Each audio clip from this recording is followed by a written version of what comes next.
The National News Desk, locally covered, nationally connected. We had a big day today. The bill passed, and I think it's going to do very well in the House. The big, beautiful bill bounces back to the House, but will it make its way to the White House to become law? The obstacles the bill faces that have nothing to do with the minority party. This was a brilliant choice. I give the governor a lot of credit for using this piece of land. Alligator Alcatraz detention facility ready to open. Supporters call it perfect. Why the opposition says its location is exactly why it won't be cost effective. And then the perfect late night snack for sweet dreams. What one study says you should and should not eat before bed. This is the National News Desk, America's News. Now, I'm Dee Dee Gatton. We begin with breaking news out of New York. The jury in the Sean Diddy Combs sex trafficking trial has reached a verdict in 4 out of the 5 counts. They could not reach a verdict on count 1 of racketeering conspiracy as they had jurors with unpersuadable opinions on both sides. The judge has sent them back and deliberations will continue tomorrow. The 4 counts they did reach a verdict on. 2 are for sex trafficking by force, fraud, and coercion, and 2 are for transportation to engage in prostitution. But we don't know if it's a guilty or not guilty verdict yet. We do know jurors asked to review testimony by Cassie Ventura earlier today. Jurors also wanted to review testimony for one of the male escorts. This is a developing story right now. Stay with the National News Desk, both on air and online, for all of the updates as soon as they come in. President Donald Trump on his way back from Florida, now following his tour of the newest migration detention facility dubbed Alligator Alcatraz. We'll have more on that in just a moment. But first, the president's one big, beautiful bill finally passes out of the Senate. It was the longest vote series in Senate history, nearly 50 consecutive votes lasting just about 26 hours. Now, Vice President J.D. Vance was on hand to push the bill back towards the House. If enacted, it will preserve the 2017 tax cuts, enact no tax on tips, increase military and the border funding, while attempting to reduce waste, fraud, and abuse in entitlement programs like Medicare and Medicaid. President Trump called on the GOP in the House to unite behind the measure. It's a great bill. Nothing's easy because we made it great big. We added everything in there for everybody. And it's also a beautiful economic development bill, great for the border, great for low taxes. And I would say that they have to do it, really. I would say that. And if they don't do it, look, they'll suffer the consequences. Meanwhile, in the House, the bill, it can only lose 3 GOP votes and still pass. There seems to be an uphill battle across the finish line. Several members have come out with initial objections to the bill. Congressman Chip Roy, Ralph Norman, and Andy Ogles, just to name a few, have already indicated they're likely no when the bill comes to the floor. President Trump came to visit the Everglades in South Florida. He was touring the site of what's already been coined as Alligator Alcatraz, expected to officially get its first detainee to the complex tomorrow. The National News Desk, Mike Magnoli, with our sister station in West Palm Beach, is uniquely familiar with that site. He was there in 2021 for a feature story about what would have become the world's largest airport, but now is prison camp with a runway. And it's surrounded by swamp full of gators and snakes. So if you could escape, good luck surviving in those elements. This is a map of the location. It's roughly between Miami and Naples. So literally, we're talking about the middle of nowhere. I wouldn't want to run through the Everglades for long. President Trump, Florida Governor Ron DeSantis, and Homeland Security Secretary Kristi Noem touring the about-to-open detention center deep in Florida's harshest environment.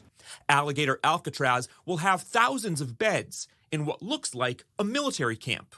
Illegals who are about to be deported will temporarily be held here. The administration says this will be staffed by 400 security guards, surrounded by nearly 30,000 feet of barbed wire and 200 cameras scattered around the property. On any given day, Florida constitutes about 20% of all immigration arrests nationwide. We've got very red states that should be doing this just as much as Florida's doing. Until now, this location has been mostly quiet. and unthought of. In the early days of commercial jet travel, Florida officials wanted this to be the biggest airport in the world. The runway here could have accommodated the space shuttle, but this never opened to the public. In fact, construction stopped very early into the project, back in the late 1960s, amid protests about the environmental impact to the Everglades. And now protesters are driving out here to show their disapproval of Trump's immigration policies. No ICE here! No ICE here! The Trump administration says people who are in the United States illegally should leave now on their own or risk being captured and shipped down to Alligator Alcatraz. Florida was unique in what they presented to us, and I would ask every other governor to do the exact same thing. We're surrounded by miles of treacherous swampland, and the only way out is really deportation. Now, the administration says a lot of the money to fund Alligator Alcatraz is coming from FEMA. That's the same agency that would respond to a hurricane. And speaking of hurricanes, Florida is in the middle of its hurricane season. Officials say if a storm is coming, they might have to evacuate the detainees away from Alligator Alcatraz. I'm Mike Magnoli reporting. In New York City, Zohran Mamdani has officially won the Democratic primary to be their nominee for mayor in this year's general election. Mamdani extended his lead over former New York Governor Andrew Cuomo when the ranked choice vote was released. But if he wins in November, Mamdani, like many other Democratic mayors around the country, will have to deal with President Trump's crackdown on sanctuary cities. Here's national correspondent Christine Frizzell. The streets of Los Angeles last month, the scene of conflict unfolding in real time over the way immigration policies are carried out. ICE enforcement efforts throughout the city prompting pushback from protesters. The Trump administration then sending in the National Guard and Marines against the will of state and local leaders.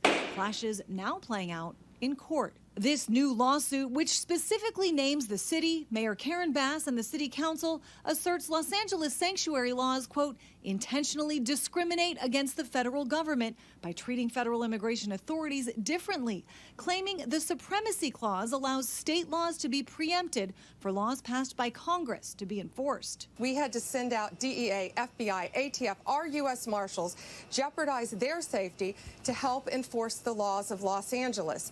We're not going to protect illegal aliens over Americans. No longer. It's stopped. The DOJ has already sued New York, Illinois, Chicago, and 4 cities in New Jersey over similar policies. Well, thank God we're suing sanctuary cities because they're sanctuaries for criminals. No one should agree to that. Many Democrats, though, not backing down from what they believe are more humane policies to deal with undocumented immigrants. Are you committed to keeping New York as a sanctuary city? Absolutely, because ultimately we've seen that this is a policy that has kept New Yorkers safe for decades. New York City mayoral candidate Zohran Mamdani has pledged to fight back against ICE agents, drawing this response from President Trump. Well, then we'll have to arrest him. Look, we don't need a communist in this country, but if we have one, I'm going to be watching over him very carefully. A different take from New York City's current mayor, Eric Adams. And anyone that is an elected or not should never interfere with federal authorities carrying out their function. Divergent views of how immigration policy should be enforced coming to a head on the streets and in the courts nationwide.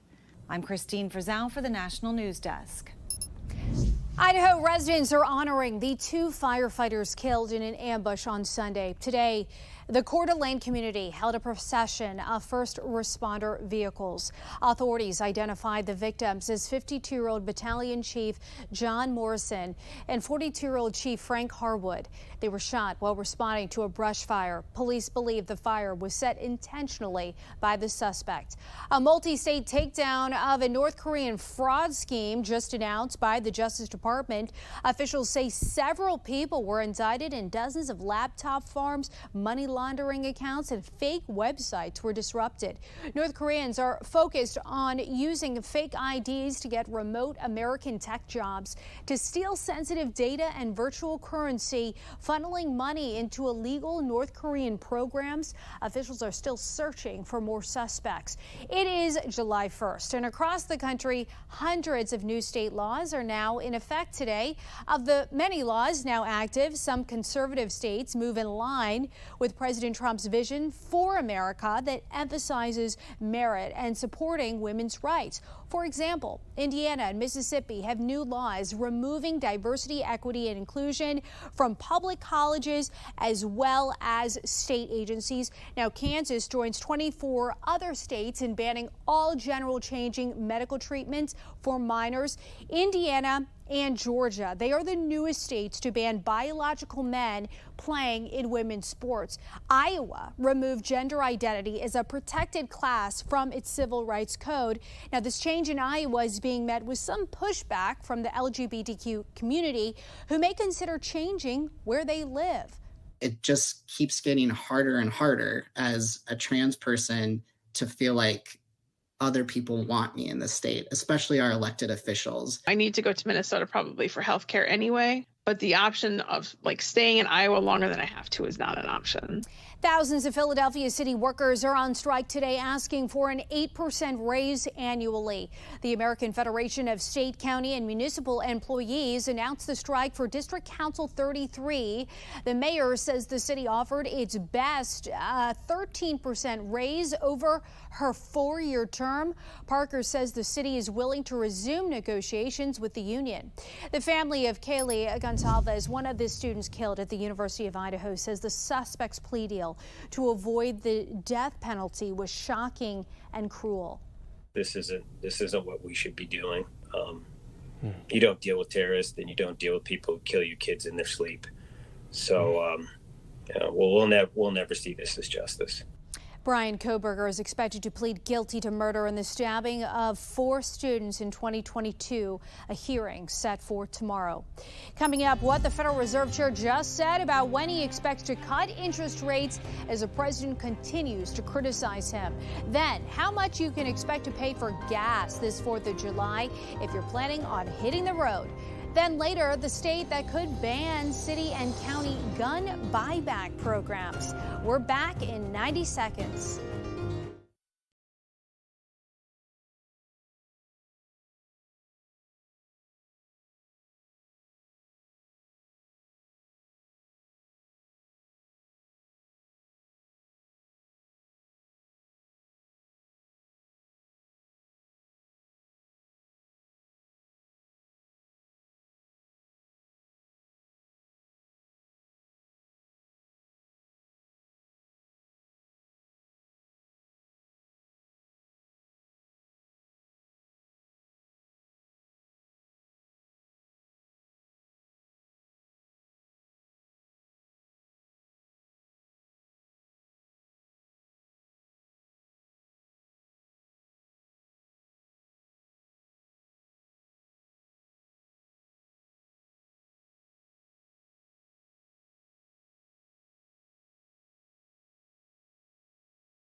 Job openings increased unexpectedly in May, hitting the highest level since November. The Labor Department says employers posted 7.8 million vacancies, as you see right there, and that is up from the 7.4 million back in April.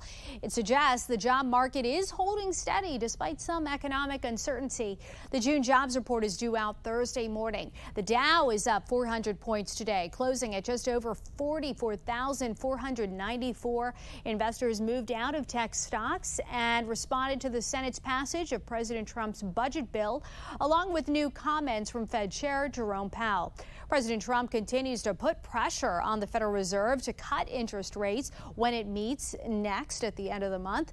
The president specifically going after Fed Chair Powell, who he originally appointed to the job in his first term, calling him too late Powell. Powell now responding to the criticism. The National News Desk, Atra El-Nashar reports from Washington. At this pivotal moment for President Trump's economic agenda, with the tax and spending package in flux in Congress, the amendment is agreed to, and trade deal deadlines days away, he's doubling down on his criticism of Federal Reserve Chair Jerome Powell. The president sent this note to the Fed chair. It says, Jerome, you are as usual too late. You have cost the USA a fortune and continue to do so. You should lower the rate by a lot. Hundreds of billions of dollars are being lost, and there is no inflation. Congress assigns the Federal Reserve two mandates: maximum employment and price stability. Interest rates are one of the few tools they have to get it done. The unemployment rate is historically low at 4.2%, and the Fed's North Star for measuring inflation is just above their 2% target. Powell making news Tuesday when asked about the impact of the president's tariff policies. In effect, we went on hold when we saw the size of the tariffs and essentially all inflation forecasts for the United States went up materially as a consequence of the tariffs. The president claims he's proven those forecasts wrong, but also says this about his tariffs, the bulk of which are temporarily reduced to 10% until July 9th. They haven't even kicked in yet. The president's ire has been directed at Powell, but he does not get to make unilateral decisions about interest rates. Whether rates go up, down, or stay the same is decided by 12 voting members of the Federal Open Market Committee, or FOMC, that meets 8 times a year. Powell's term as chair ends next May. His potential replacement, Treasury Secretary Scott Bessent, weighing in. They made a lot of mistakes in 2022 by waiting too long to hike, and maybe they're doing the mirror image of that by waiting too long to cut. During a European Central Bank panel this morning, Powell was asked about the president's personal attacks against him, and Powell said he's just focused on doing his job. Obviously, a significant part of this discussion, Atra, is when we could see an interest rate cut. I know Powell weighed in. Tell us more about what he said. Right, yeah, he says, as the data stands now, a majority of FOMC members think it will be appropriate to start cutting rates in the final 4 months of this year, but as always cautions that data could change. And the timing there could get tricky, especially if the FOMC's expectations about tariff inflation proves to be true and that it really starts to show up later this summer. Atra El-Nashar reporting tonight from the Capitol. Thank you. The FBI is warning airlines about the rising threat of cyber attacks from the group Scattered Spider. The agency is reminding companies to report breaches immediately and not pay ransom. Scattered Spider has breached government agencies and large companies like MGM Resorts International. The criminals use social engineering to access sensitive systems.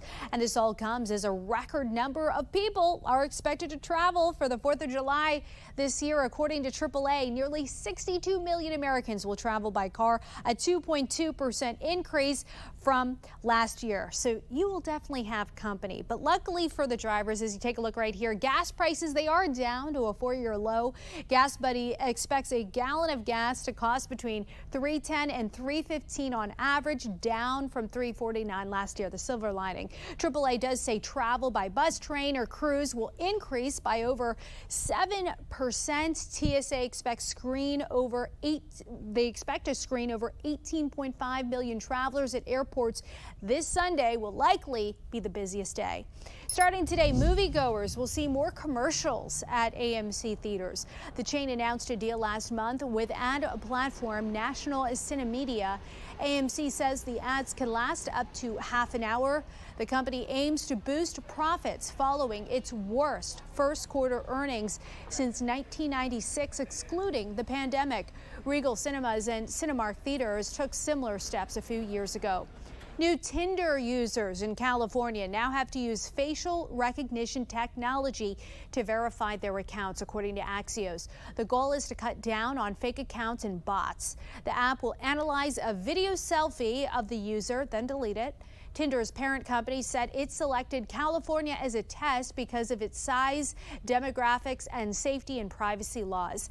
Well, everyone wants a good night's sleep, right? But can what you eat actually alter your dreams and impact that restfulness that you feel when you wake up? According to a new study published in the journal Frontiers in Psychology, 40% of them, certain foods change their sleep. According to these users, roughly 1/3 said eating or drinking before bed gave them disturbing dreams. 1 in 4 said they had pleasant dreams eating or drinking before bed. The foods blamed for the biggest negative impacts were sweets, dairies, meat, and spicy food. Fruits, herbal teas, and veggies, they were credited for those sweet dreams we like. Success from kidney transplant surgery can often be tied to one's weight, leading a new study to look into the impact of weight loss medications and their role in helping patients who need that transplant surgery. Medical reporter Liz Bonus explains. Hey there, everybody. This study is focused on those who may need kidney transplants. And when you get that transplant, you need to be as healthy as possible. Nice out here, ain't it? As Johnny Alexander knows, that often means losing weight to avoid transplant surgery complications. So when asked to drop 20 pounds, I said, okay, I could do that. If that's what it takes for me to get a kidney, I'll do it. But Dr. Priya Singh, a kidney specialist at the Ohio State University Wexner Medical Center Comprehensive Transplant Center that provided this video, told me that also made Johnny the perfect candidate for a comprehensive diet and exercise study she was conducting. Her team wanted to see if adding the new GLP-1 weight loss medications in kidney patients with diabetes could cut wait times for transplant and make them more eligible for surgery. Sure enough. So within 3 months, he was able to lose all that weight. And he continues to lose. He's transplanted now, but he's continuing to follow the path of success. After following patients for a year who had an average weight of about 278 pounds, they found those who took the GLP-1 medications tolerated them well and met weight loss goals. All of them did this in about 135 days. Since Johnny knows, The worst part is the waiting time. You can wait up to 3 to 5 years for a kidney, and I waited 3 years and 8 months. If you do need to improve your health, your own kidney specialist, the best person to ask about these weight loss medications. With your health news, I'm Liz Bonus reporting. Coming up, a common myth about staying safe during sudden summer thunderstorms. We'll explain right after the break.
We have reporters all across the country in your neighborhoods covering issues that matter to you.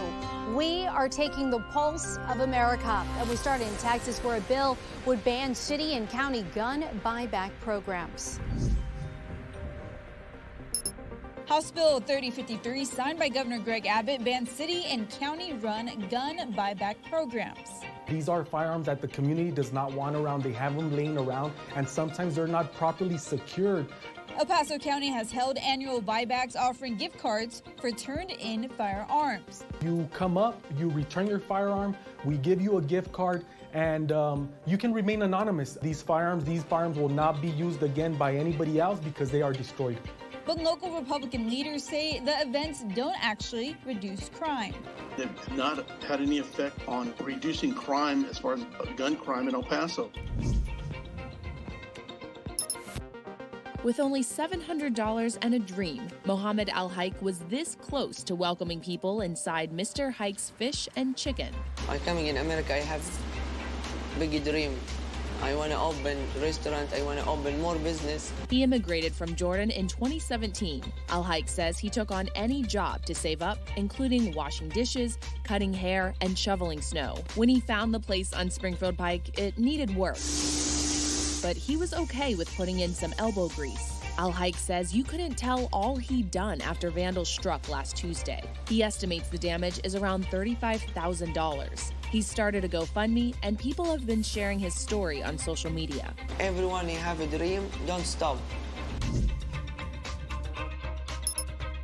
In Alabama, we're no strangers to summertime pop-up thunderstorms. Meteorologist Evan Chigbera says if you hear thunder, you should get off the water. Blue sky here thundering over there, and they think they're safe.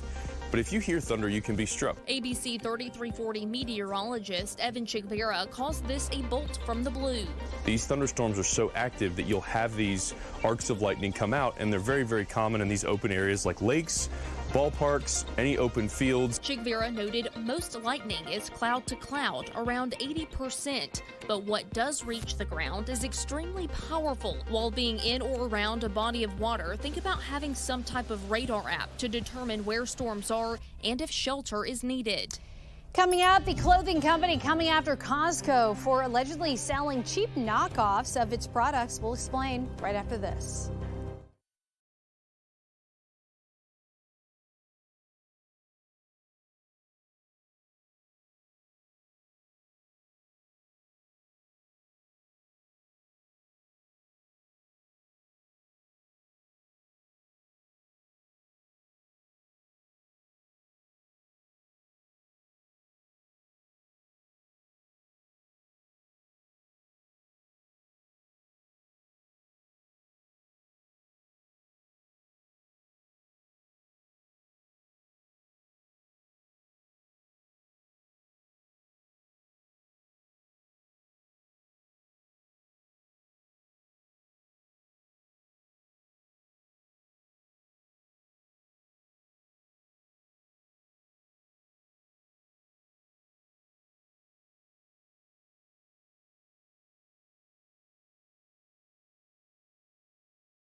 Lululemon is suing Costco, accusing it of selling knockoff versions of its athleisure clothing. Lululemon claims Costco's line Kirkland sells similar pants and jackets for much cheaper and misleads customers into thinking the knockoffs are made by the same supplier.